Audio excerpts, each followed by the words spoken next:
Monica Daniel. How big is that? Hello. Oh, is this the right mic? There we go. Sorry, I'm still half asleep. I'm on like day 18 straight of working. Time for unions. Oh, yeah, I got some triple time there. Okay, how many people are not familiar with compositing? And I can't even speak. Anyone? Everyone's pretty much familiar with compositing concepts. Okay, great. So the way I'm going to do this demo, because I was trying to figure out how could I possibly like show how I built this look in the 15 minutes, because Mike never gives me more than 10 to 15 minutes.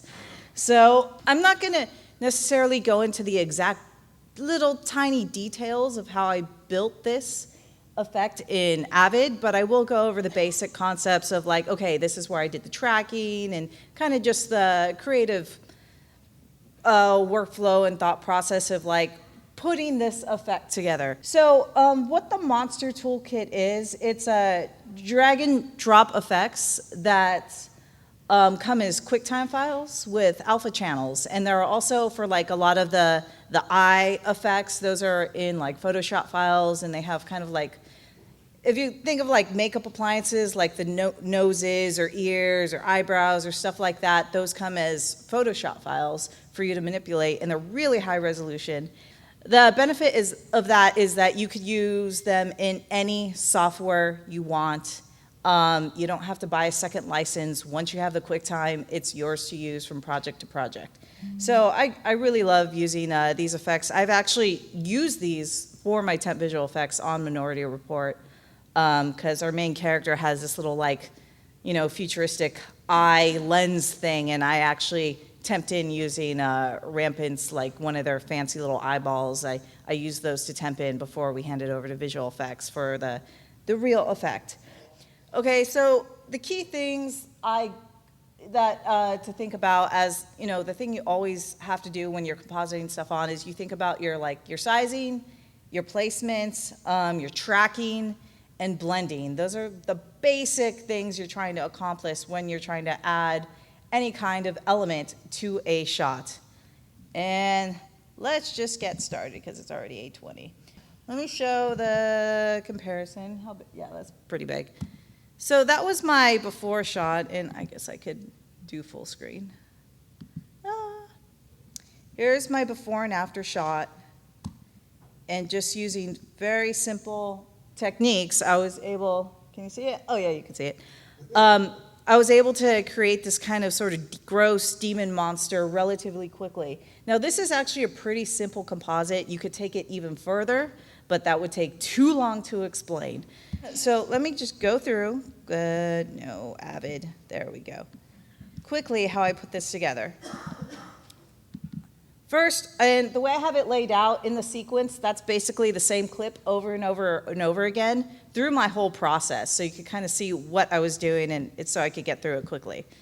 The first thing you need to do is put the placement in, and let me just pull up the eyeball I used. There's actually about 35 gigabytes of elements in the Monster ToolKit. It was the twisted eyes. It was actually that element, and I just threw it in my timeline. Here we go. There's my eyeball. And the first thing I had to do, I just had to resize it. And if you're familiar with Avid or whatever, it's just a scale. I resized it and placed it where I needed to be. I did some tracking. Let's see, where is my tracking? In position. So let me go to my tracking. And there's my tracker. I just picked the corner of the eyeball because there's nothing obstructing that point. It's very, very defined pixels that I could easily track. And I'm not saying Avid has the best tracker. It was just convenient for me to use that. I've heard Mocha is amazing. I've actually never used that tracker, but you could use whatever tracker you like using. And, it's, as you can see, it's just sort of tracking the corner of that eye. And then I just, assigned it to that eyeball element. And let's see, I wanted to actually, the eye closes, you'll see right here, and I wanted to change her eyes as they close and open. So I literally, just on the close, I switched up the eye, redid the placement and tracking, and that was my first step. And here's the next one. Now, this is something I had to learn the hard way, and for anyone who actually does for realsies visual effects would be like, well, no, duh. But I consider myself an editor first, and I just happen to dabble in visual effects occasionally with compositing. These are really, really, these might be like 5K eyes. They don't come in Avid that way, but they're pretty high resolution. So the problem you get is, let's see, they don't blend very well because it's too sharp compared to what you're seeing in the footage.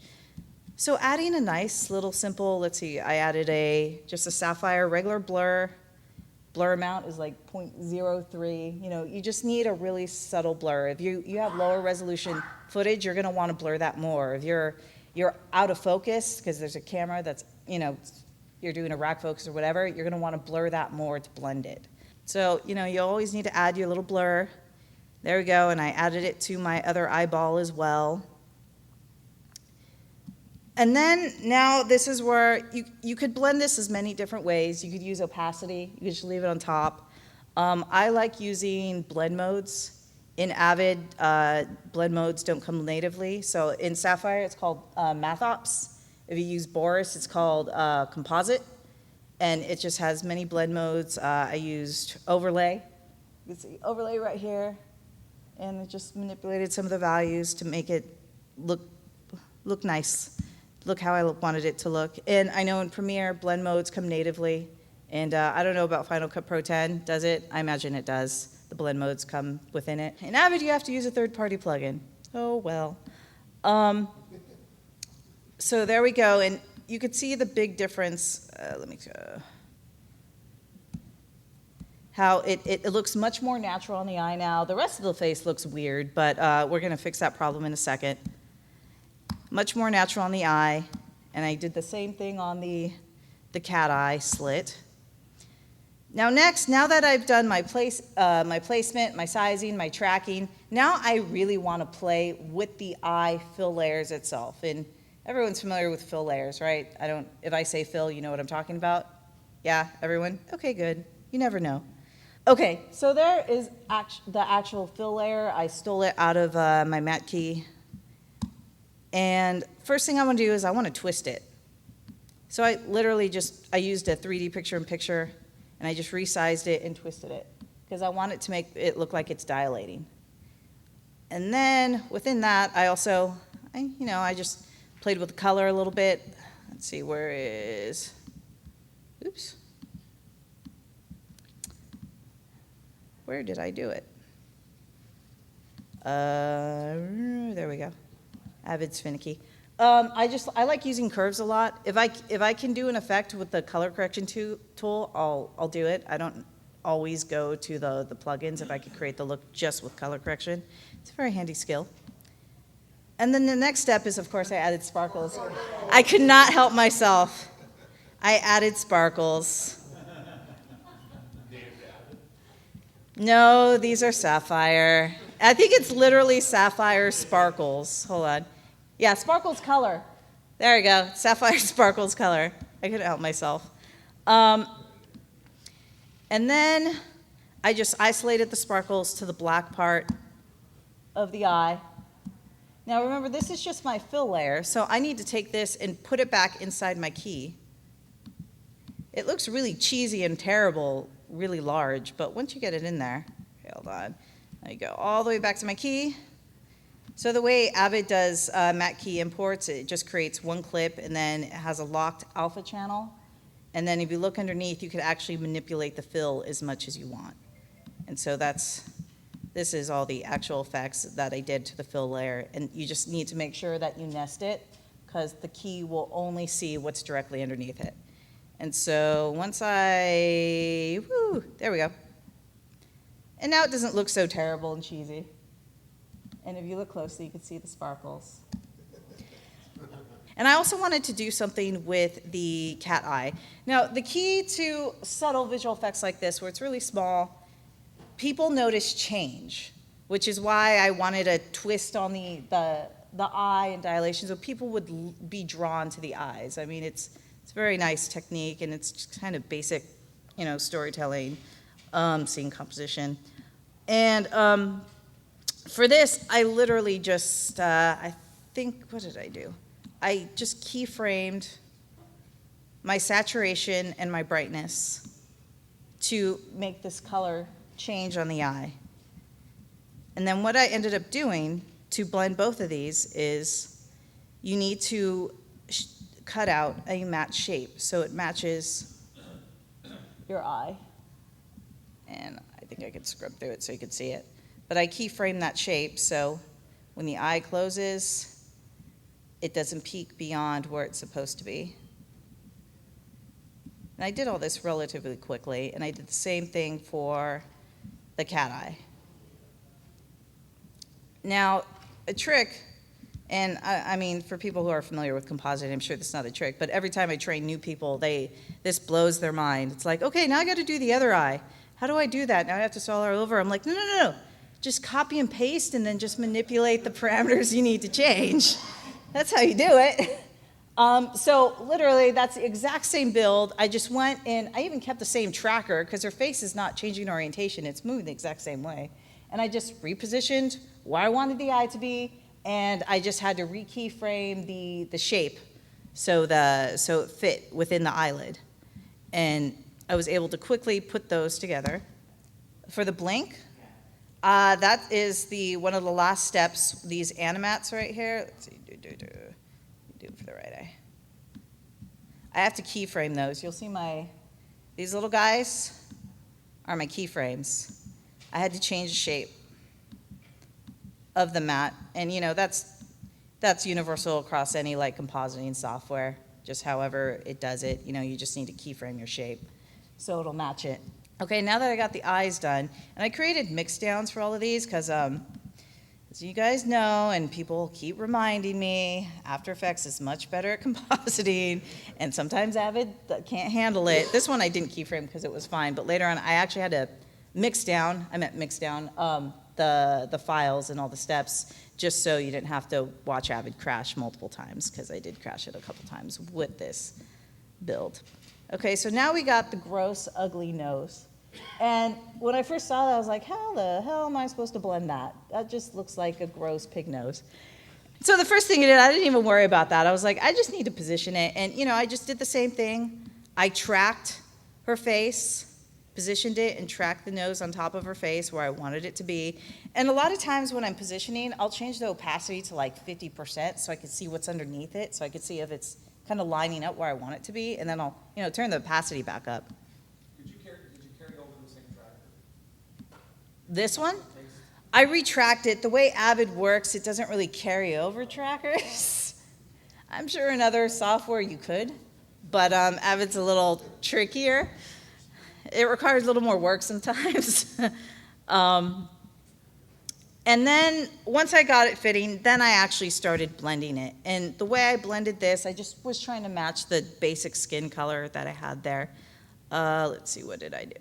There we go. What is that? What? The nose? It's a pig nose appliance.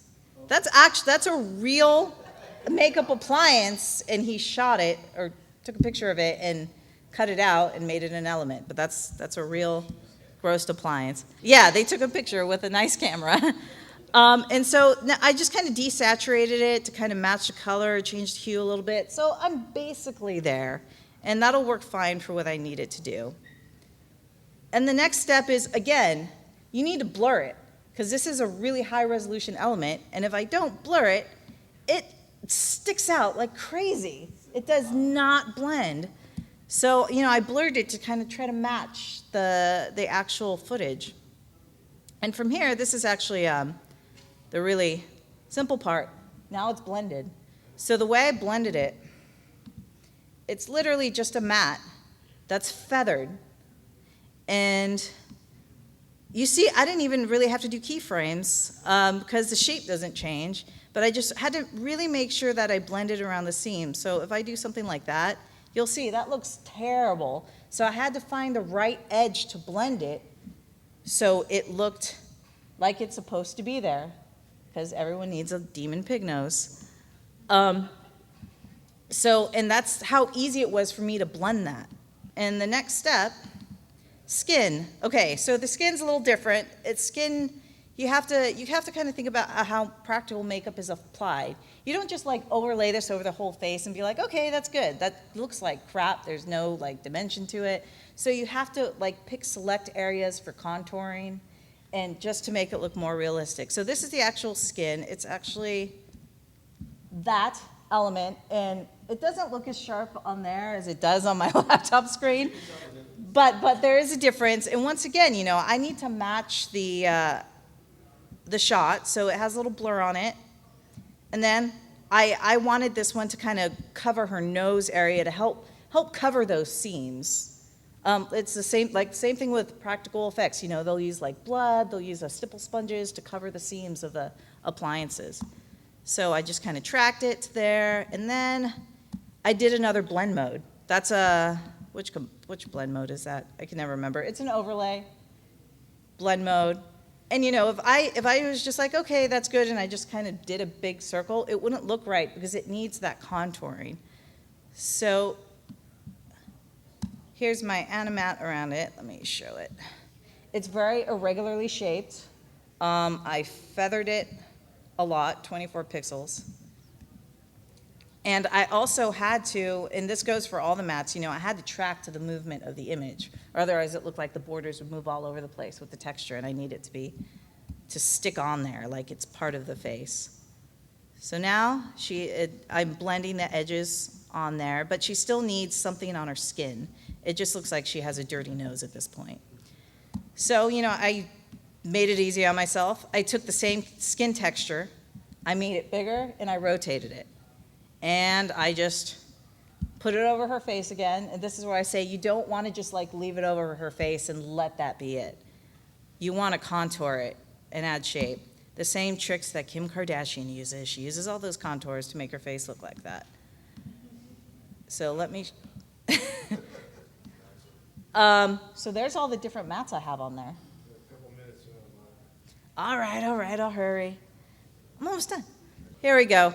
And so now you'll see all those contours, all those shapes, and you see the shapes don't have to be exact. They just need to blend in the right areas. And of course, I'm a huge fan of feathering because it's way faster just to do a quick shape and feather it than to try to be exact unless you absolutely need to. And I didn't need to for this.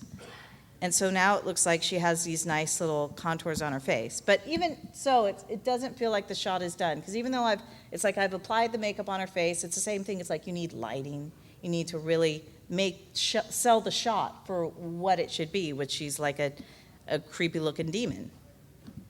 So, and just so you can see all the layering, hold on, takes a minute. There it is. There's a big wheel. There it is. That's the build. And I renamed the tracks just so you could see, you know, this is the left eye. There we go. I can't look backwards and see that. So there's the face. There's the left eye. There's the right eye. There's the nose. There's the skin on the nose.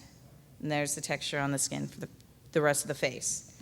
So that's the build as a whole, and this is what kept crashing my machine, which is why I just made mixdowns.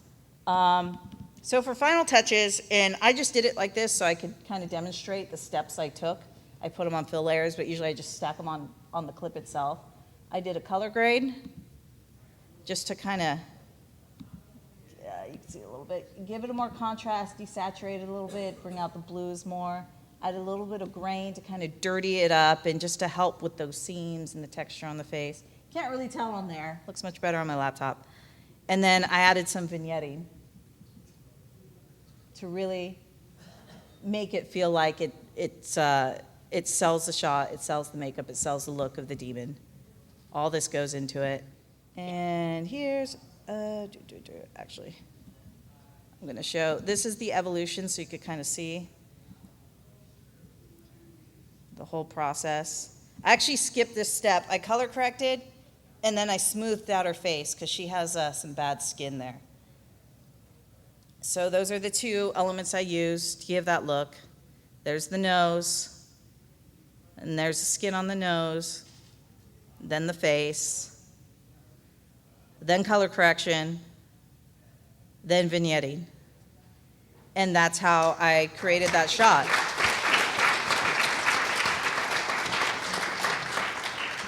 And there's the before and after.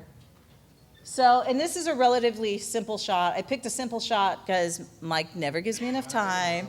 So, but just to give you the basic concepts and how you could like think your way through this, because when I was asked to do this, I was like, I don't know what I'm supposed to do. And so I just kind of went through, I'm like, okay, eyes, nose, some skin, good. And it's like, okay, how do I put this together and make it blend?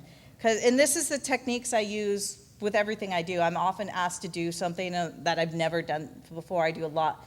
I do all my temp visual effects for Minority Report, and all the assistants do their visual effects 100% in Avid. So it's like, they're like, oh, we need this to happen. And I'll be like, okay, how am I supposed to do that? And it's like just knowing the basic concepts of compositing and techniques, I'm able to put these elements together and the shots together.